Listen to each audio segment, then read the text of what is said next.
we'll get going. Okay, and welcome back to part 2 of Man versus Bear with my guest, James. Thank you. Yeah. So, before we started recording, we were talking about how I personally hate that there's this disconnect with men and women right now. It feels like in dating. We talked about this in the last 4 episodes, probably. That's right. That we recorded. So back to Man versus Bear. You had something that you wanted to share. Yeah. I have some thoughts on that.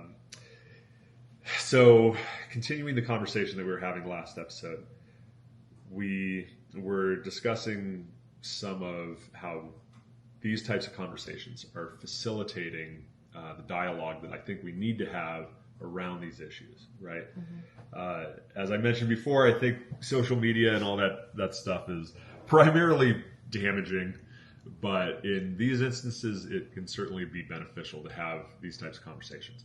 On that note, though, social media itself, I think part of the reason we are having a lot of these conversations is because things just aren't the way they were when my parents were growing up, when your parents were growing up, even when we were growing up, where you had to have actual social skills to be able to do anything. If you wanted to go out with a girl that you liked, you couldn't just slide into her DMs, right? You had to go up to her, ask her phone number, give her a call, make small talk, flirt, banter, all that stuff. Mm-hmm. And I think with social media, a lot of, especially young people, have lost the ability to develop those social skills and thus develop picking up on the social cues during conversation with somebody that allow them to gauge how that conversation is going.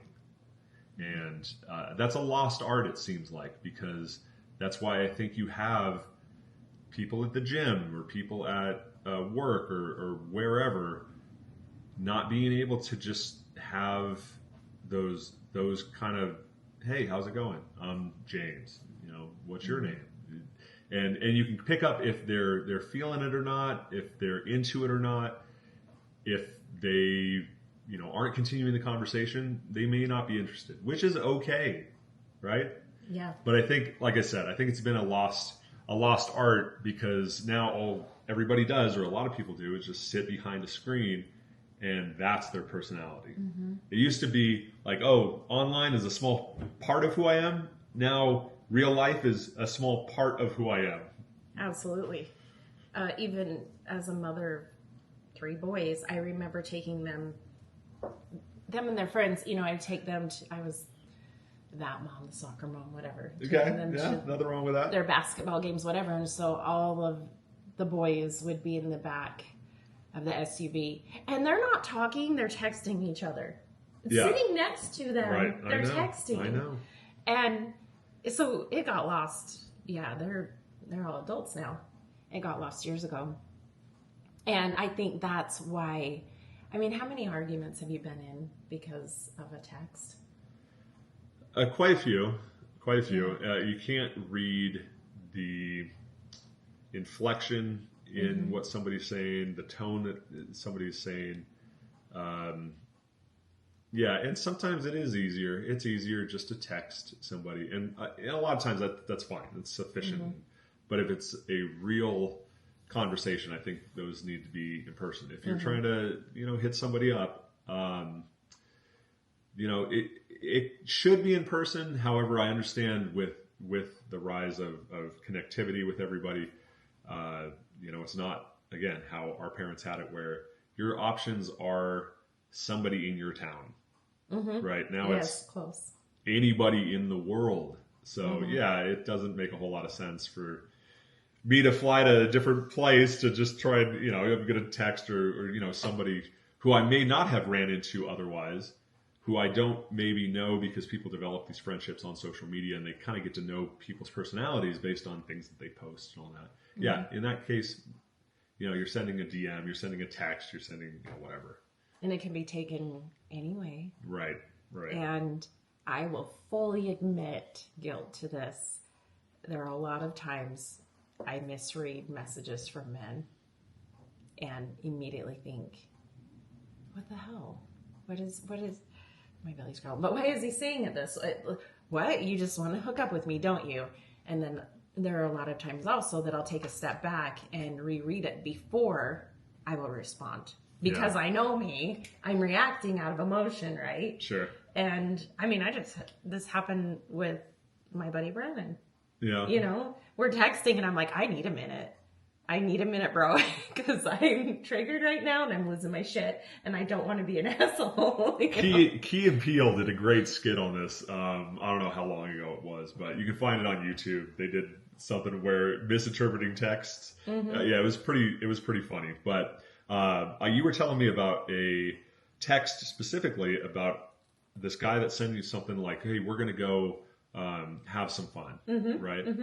And it is sort of the man versus bear example too, because at least when the guy sent it, because I've been, I guess, guilty, quote unquote, of this as well, of sending that type of text of like, oh, you know, we're gonna have a fun evening, right? And I'm thinking like, oh yeah, we're gonna go play mini golf or we're gonna go karaoke or something like that. But on the other side, a lot of women see it as, oh, this guy just wants to fuck me, right? Like he said, oh, let's have some fun. Fun equals fucking, which, yeah, I mean, that is fun. Right. But at the same time, we agree on that. It's not always what we're trying to say. We might be saying, hey, let's go out and have fun. Because if I was to say that same thing to my guy friends, like, hey, dude, let's go out and we're going to have a fun evening. I don't think he's thinking like, oh my God, my buddy wants to fuck me. Like, no, we're going to go out and have fun. Right. Exactly what it sounds like. Yeah. And yeah, I'm guilty of that. But why? Because it has been true in the past. Yeah. And you know, so it has. I get it. They have meant it that way. And I get it all the time still. Yeah. All the time. And we're never going to stop those types of people either. Like, whatever. But I try to look at it differently. I will say lately I've been pretty like, because I'm in a different place in my dating life and barely putting myself back out there, I'm not one to hook up. I'm not like, I want someone to get to know me first. Yeah. And understandable. So when they immediately say that, I am a little defensive. Sure. You know, and I shouldn't be, because I have been meeting great men, and attracting great